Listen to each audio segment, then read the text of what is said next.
Education matters for almost 40 years as a teacher, lecturer, textbook writer, researcher, museum educator and curriculum designer. He has also acted as an independent consultant to the Ministry of Education on a range of curriculum-related matters and is currently acting as a consultant on the Maori History Initiative. Mark's research interests include the place of knowledge in education, critical historical thinking, NCA-secondary assessment and the role of history in reconciliation. Mark, we look forward to your address.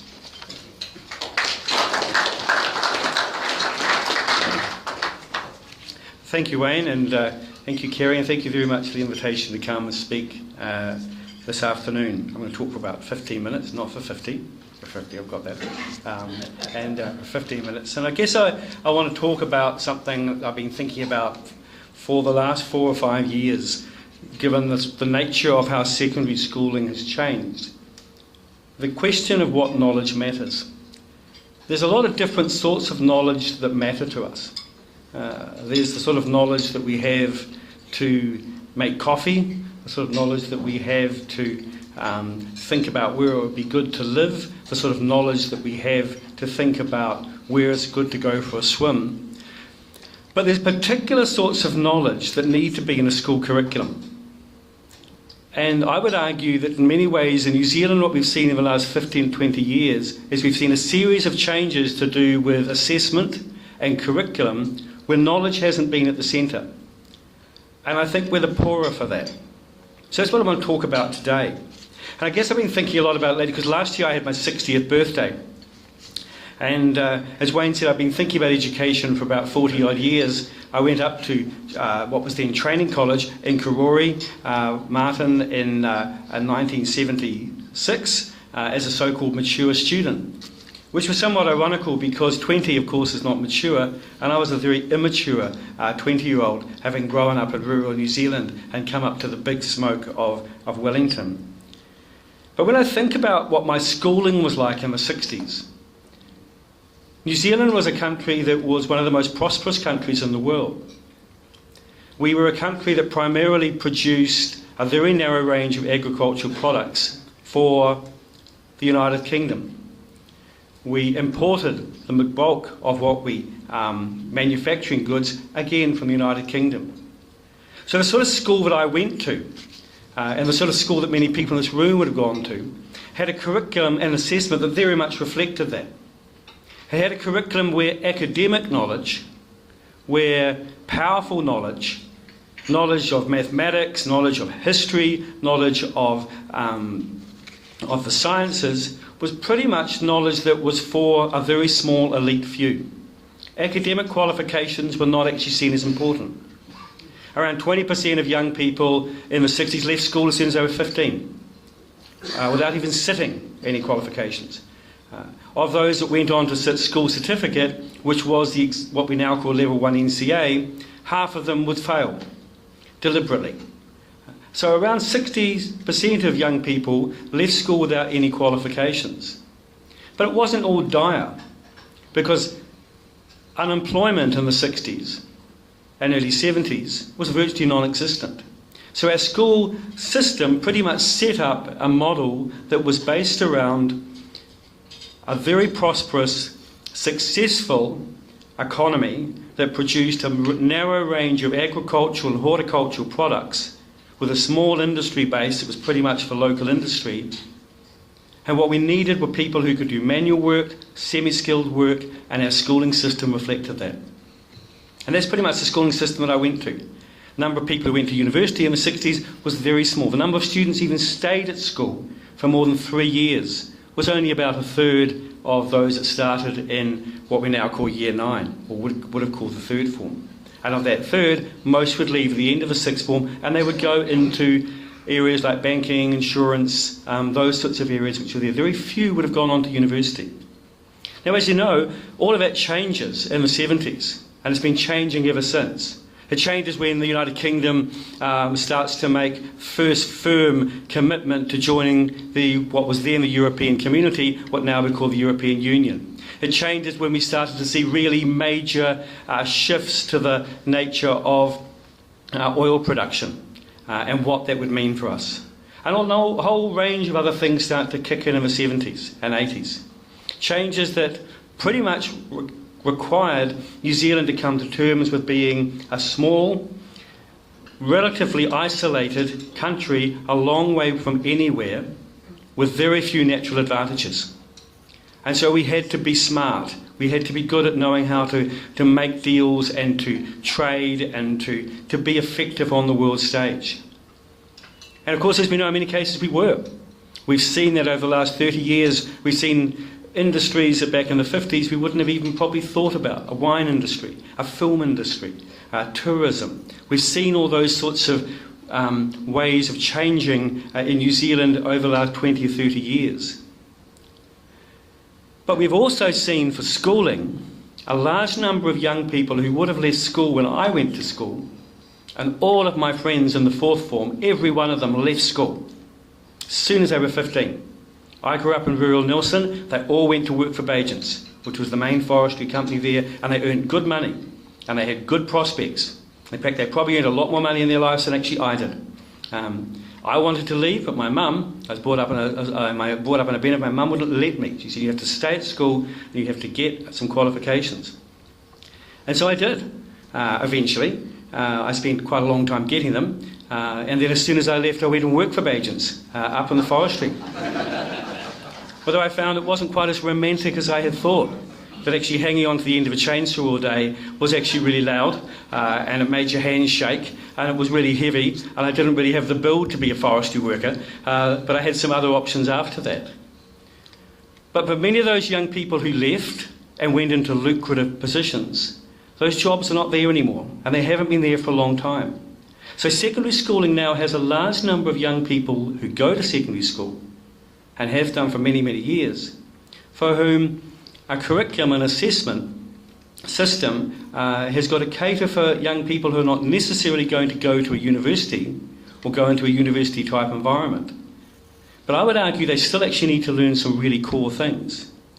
What we've seen is two core responses to that from the Ministry of Education in the last 20, 30 years. The first is NCA, which you've all learned to love or hate or whatever. But what we need to know about NCA is it's neither good nor it's neither bad. It's just a model that was aimed to make schooling much more flexible, much more open. The idea behind NCA is that no one should go to school and come out feeling like a failure. I wouldn't argue with that. And we've also seen a new curriculum. And the idea behind the new curriculum is that in fact schools can teach pretty much what they think is important for their students, a huge degree of choice. I wouldn't argue with that either. But my problem is that in the last 20 or 15 years, what we haven't seen is we haven't seen people talk about knowledge that matters. It used to be when you went to school, if you sat school certificate once in mathematics, as I did, and you didn't get it, you didn't actually have teachers turn and say to you, well, that's okay. There's another course you can do over here. It's pretty straightforward and easy, and you'll get some credits for it. You went back and did it again. In my case, actually, we did it 3 times. I liked it so much and finally got there. It was actually seen as so important that there were certain sorts of knowledge that all young people need to have. Whether they're going to be a hairdresser or whether they're going to be an airline pilot or whether they're going to be a university academic or they're going to run their own business, there are certain sorts of knowledge that does actually matter. What we've seen in New Zealand in education is what we call the parity of esteem. Parity of esteem is a very nice way of saying we're not going to ask any hard questions about what knowledge matters. What we're going to say is whatever students do at school, it's all the same. If they do calculus, if they do physics, if they do hospitality, if they do tourism, it's all the same. Now I would argue it's actually not. I would argue that there are some forms of knowledge that matter more than others. It's not a popular view, particularly in educational circles, but it's a view that makes a lot of common sense. Being able to understand the world mathematically gives you a sense of understanding form and space and being able to explain the world that you don't get any other way. having a sense of what physics does or what biology does, or being able to think critically about the way that history teaches us to think critically, are things that matter. They matter a great deal. I think the final aspect which has made that extremely worrying for me the last 4 or 5 years is in 2012 the government introduced a policy of better government, where all students of 18 would have, what was 85% of students would have level 2 NCA. There was no argument with that. No argument that students should actually have qualifications, and that's important. But the problem is that that pressure then goes on schools to actually have students to pass examinations or get qualifications, regardless of whether they have the personal ability to do so or the school has the resources to deliver them. It's a policy that's tended to reward schools that have a high degree of what we call social capital. Now, I was a teacher before I was at Victoria. I've been at Victoria for about 10 years. I taught in high decile schools. The last job I was in was at Wellington College. Before that, I was at Wellington Girls. I also taught in decile 1 schools up the East Coast and in the Wellington area. It's always extraordinary to me that when we think about and talk about New Zealand's education system, that even in a state education system, and 96% of our schools are state schools, there's this enormous degree of differentiation, diversity between what different schools can offer. You get a sense of that if you just simply go on the website and look at the sort of curriculum that's offered in a decile 10 school and the sort of curriculum that's offered in a decile 1 school. In a decile 10 school, you're likely to see maths with statistics, maths with calculus, physics, chemistry, those are wide range, and you often will see Cambridge examinations offered. Often in a decile 1 school, you'll see applied mathematics, if at all. Now that, to me, is a question that we're not actually addressing. And I think it gets fudged because we have an environment where we haven't had that core conversation about saying there are some sorts of knowledge that actually matter. And they don't just matter for people who want to work in a university, and they don't just matter for people who actually see themselves as academics. Understanding the world with a strong sense of what knowledge matters, those important questions that come from history and mathematics and physics are important for everyone, regardless of what they do. Not just important, but it's something that every young person, I would say, is entitled to as a right, not a privilege. Thank you very much.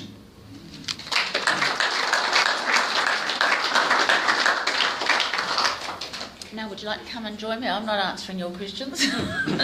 Anyone got some questions? Here we go. Sorry. I just have to say before I answer questions, I'm a bit deaf. That's what comes from forestry work and all those sort of things. So if I may need to ask you to repeat that. I lived in New York for a while, and our young children were in this New York school system, and it's left me with a lasting fear of simplistic standards being imposed in schools. You know, our son, because the standard was about being able to put words in alphabetical order, for weeks on end, every night he had to put 20 words in alphabetical order. And this was a kid who's widely read and intelligent, right? And then for my daughter, the standard was, the child will experience music. So there was a tape played really loud and everybody had to sing along to it, of a pop song, So I just wonder if standards in our schools are driving us to that sort of level. I think if we look at a lot of the models that operate in United States public schools, they very much are driven by examination results that can be measured. And that's exactly the sort of learning we hear. A lot of rote learning, a lot of simply repeating phrases, all those sorts of things which can be then measured. And I think to some extent that does sit at the heart of the model of what we see with some of the things that are happening in education now, particularly for schools, and this is not a criticism of schools that have to make those choices. Teachers always do. In 40 years of education, teachers always do the best for the young people in front of them. I've never found a teacher who doesn't.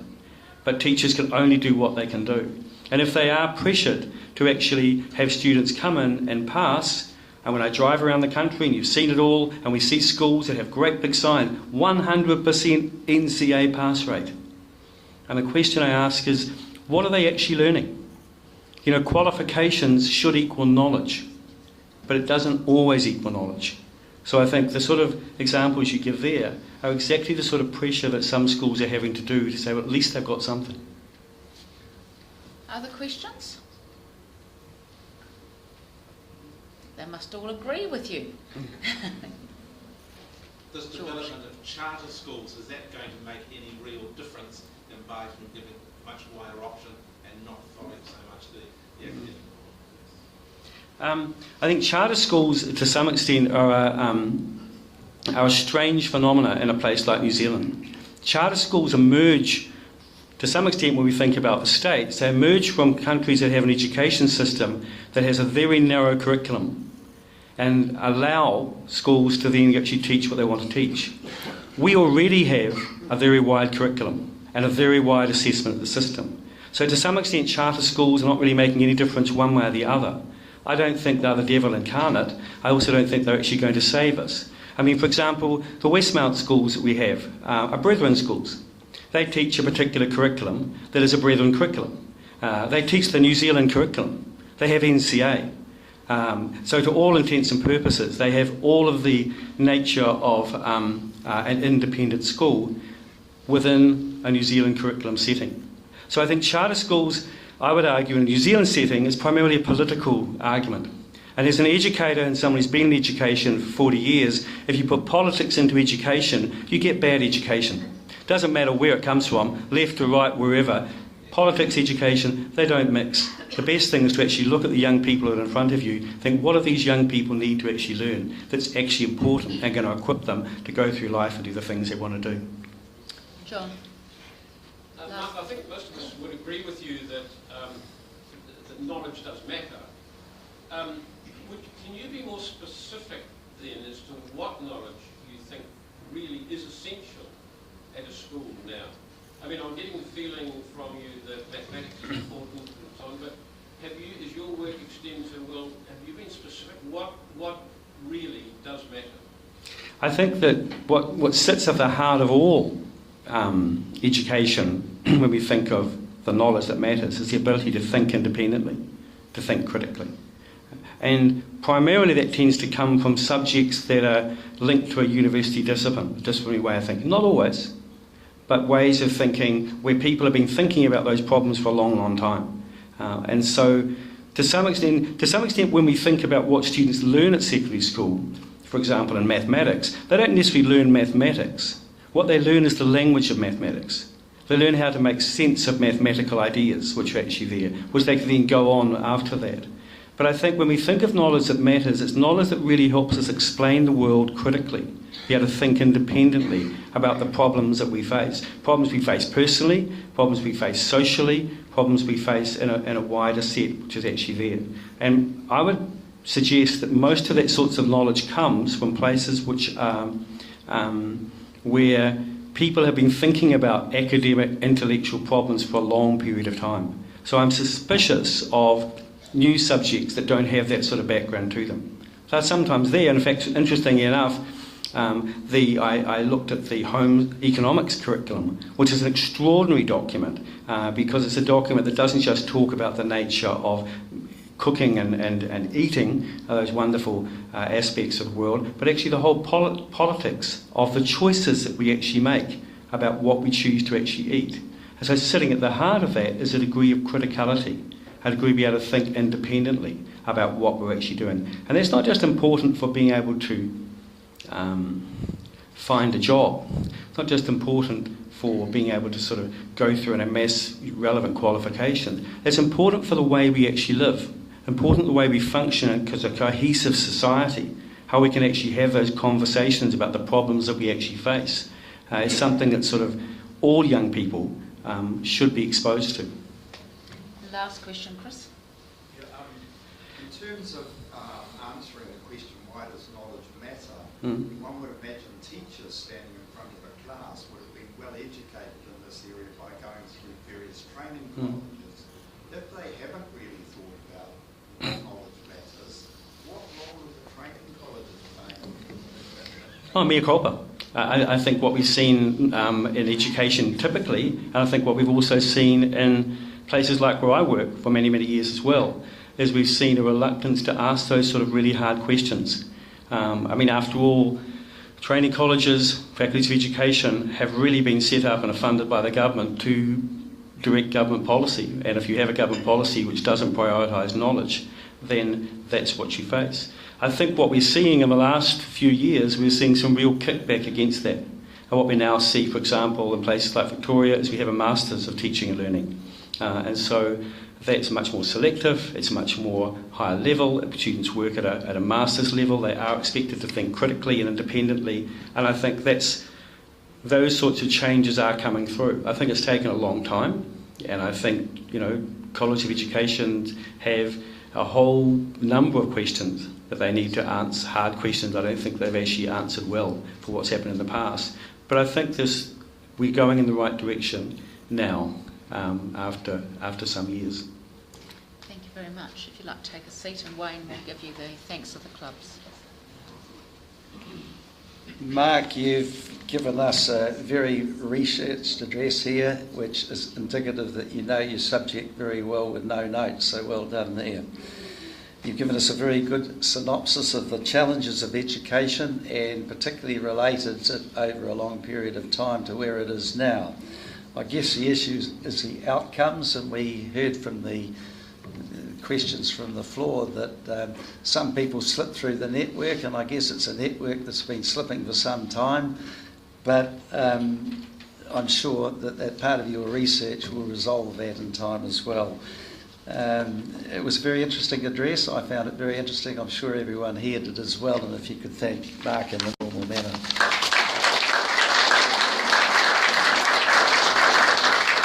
Okay, members with interesting events. Now I know Sue Patterson's going to come up, and I know Helen's going to come up.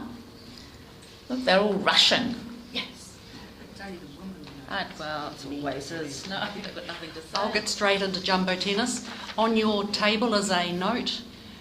Please put your name, phone number, email, and what it might be you're able to do on the day. You'll see that my name's there. I'm going to be there all day, and I'm prepared to do anything except umpiring, but I didn't note that down. One of the things I learned how to do in 2014 was how to, I think it's called draw beer or pull beer. That was a fascinating skill to know. Thank you. For those who want to draw beer, it's Thirsty Third Thursday, and do come along to the Wellesley, the Cafe 1812. See you there Thursday from 5 o'clock on.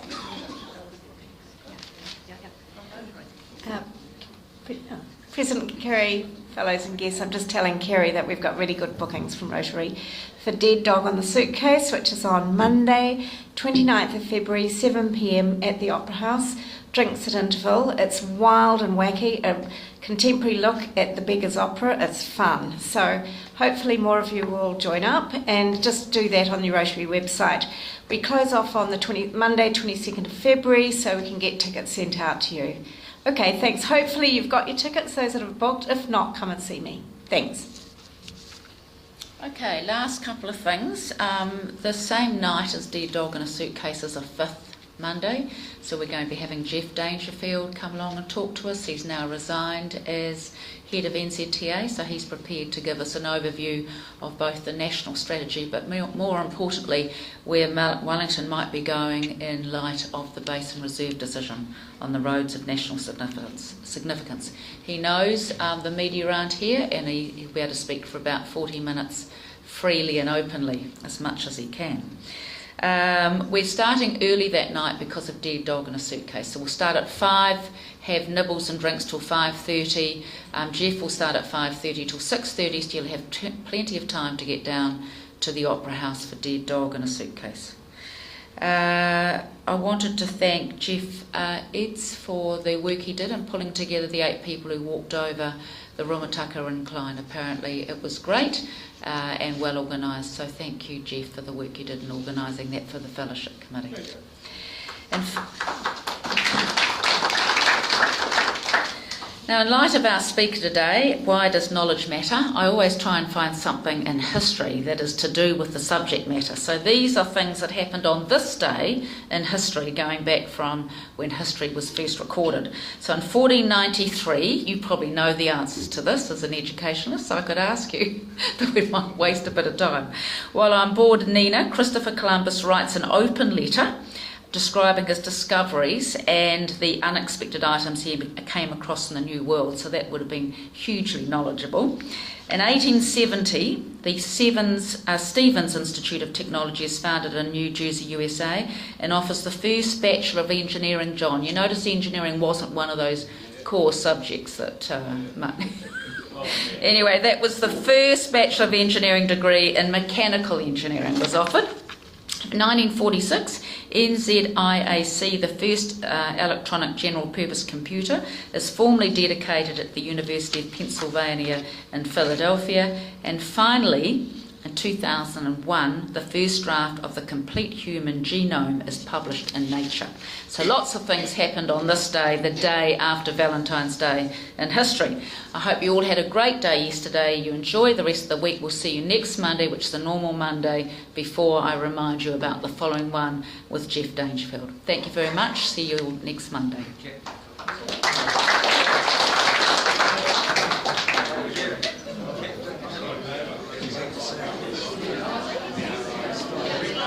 Well,